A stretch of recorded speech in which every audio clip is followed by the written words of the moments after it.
All right, welcome back to another geometry. Today we're going to be doing 1.2a. 1.2a. So it's the first part of this section. And if you'll join me on page 7, I'm going to start on page 7 with notes. Page 7.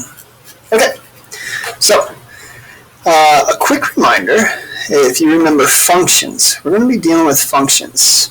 And a thing to remember about functions is that every x value has only one y value. Every x value has only one y value.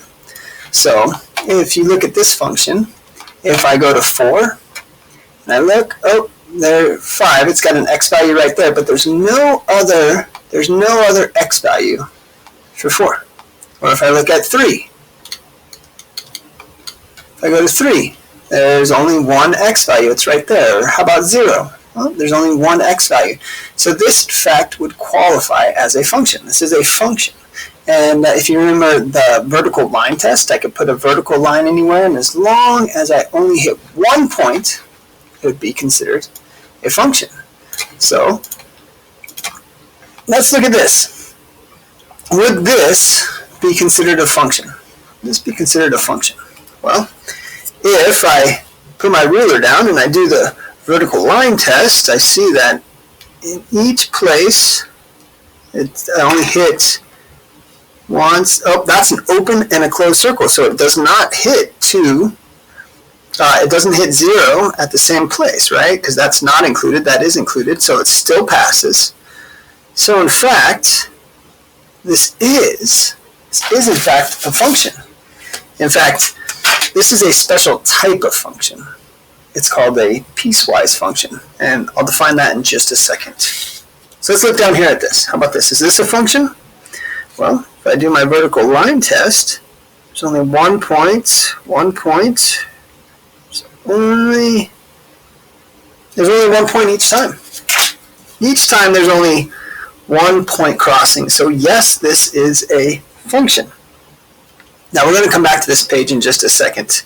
So keep that in mind. But let's go over here to page number 9, and let's define a piecewise function. We know that a function, let's just define a function first. So on the top of your page, write function. And a function is where every x has only one y value. Y value. Okay, so that's a function, and a function can be, we can see a function, we can do the vertical line test to see if things do qualify as a function. Now, a piecewise function is 2 or more graphs pieced together. 2 or more graphs pieced together. Well, here's a piecewise function right here. We have 2 separate graphs that are pieced together. So that's a function, that's a piecewise function. You can tell a function or a piecewise function by the vertical line test.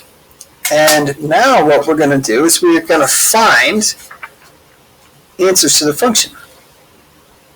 So let's look at this one first, this function right here. And if I say for this function, if I say f is -3, f of -3, what is f of -3? Well, what I do is I go along here and I look for -3. Here's -3 right here. And I see where my function hits -3. So there it is right there. So at -3, my function hits at 3, so my answer is 3. So let's check that out for 4. So if I go 1, 2, 3, 4, where's my function? Where's my function when my x value is 4? Well, my function is at 2. Hopefully that makes sense. It's just where my function is at that number. When my x value is -3, what is my y value? My x value is -3, my y value is 3. When my x value is 4, What's my y value? My y value is 2. All right, so let's check out this crazy looking function that I pieced together. So if we have f of negative 3, what would, if that's our x value, what would our y value be? So I go to negative 3 right here, and our y value is 0. So there's our answer. How about when our x value is 4? Our x value is 4. So that's right in between 2 and 3, so it would be 2.75. When our x value is 4, we're at 2.75. How about when our x value is 3? 1, 2, 3. X value is 2. X value is 2. So that's how we find the values when we're looking at our chart. Okay? And that, my friends, is all you need to do for, oh, I'm sorry. Let's look at one more piece. What if we don't have our function graphed out? What if we want to find out what the value is when we just have our functions? So, right here I have a piecemeal function. I have these 3 functions that I could graph out if I want to. But can I solve it without graphing? Yes, as a matter of fact, I can. So let's go over here. Let's start over here at 0, when our x value is 0.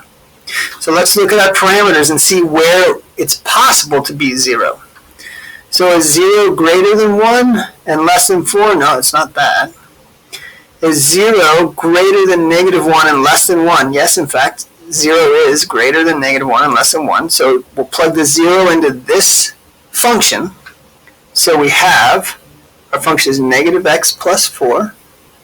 And we're plugging 0 in for the x value. So negative 0 plus 4. Well, negative 0 is the same as 0. So we have 0 plus 4. So our answer is 4. When our x value, for this piecemeal function, when our x value is 0, our y value is 4.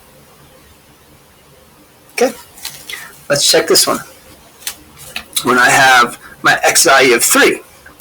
So is 3 greater than 1, less than 4? Yeah, 3 is greater than 1 and less than 4. So it fits into this function. Well, there's no x value here. So it's negative 2.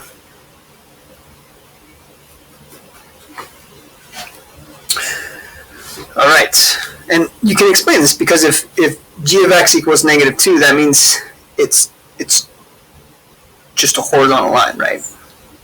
Okay. This goes, every x value will give you a negative 2. Every x value will give you a negative 2. All right, moving on. If my x value is negative 3, what do I get? So is negative 3 between 1 and 4? Nope. Is negative 3 between negative 1 and 1? Nope. Is negative 3 less than negative 1? Yes, in fact it is. Negative 3 is less than negative 1, so it is 3. Alright, and last one. If x is negative 1, let's check. Is negative 1 between 1 and 4? Nope. Is negative 1 greater than or equal to negative 1? Sure enough, negative 1 is equal to negative 1. So we have negative x plus 4. So we have negative x plus 4. So I plug in my negative 1 for x. Well, a negative and a negative is a positive, so I have 1 plus 4. So when my x value is negative 1, my y value is 5. So hopefully that made sense. If it didn't, you can review that, or you can give me a call or give me an email and I can review that. That is your homework for today. So your homework for today is numbers 1 through 9, right here, and I will do 2 of them. So if we look here, we have 2 piecemeal functions. Make this a little bigger. We have f of x and we have g of x. So first you have to determine which piecemeal function you're working with. This one, f of 0, is going to be working with here. So, f of 0. If x is less than or equal to 1, so 0 is less than or equal to 1, so it would be here, so I would have 3x minus 1, and I plug in the 0 for my x, so I have 3 times 0 minus 1, so that's 0 minus 1, so my answer is negative 1. And now I'll go ahead and do a g for my next set. So let's go down here and do number 9. So I have g of negative 5. So I look up here, is negative 5 less than or equal to negative 3? Oh, well, in fact, yeah, it's less than negative 3. So I have 3x minus 1. So I'm going to write this equation. I'm going to write this function down. 3x minus 1. So I'm going to plug this negative 5 in for here. So 3 times negative 5 minus 1. So I have negative 15 minus 1. So I have negative 16.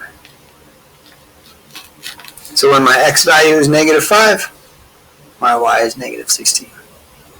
So make sure you show what your function is, and then you're working your answer. You will not get credit if you do not show what the function is, and then your answer. Okay? So go ahead and do numbers 1 through 9, and then hand it up.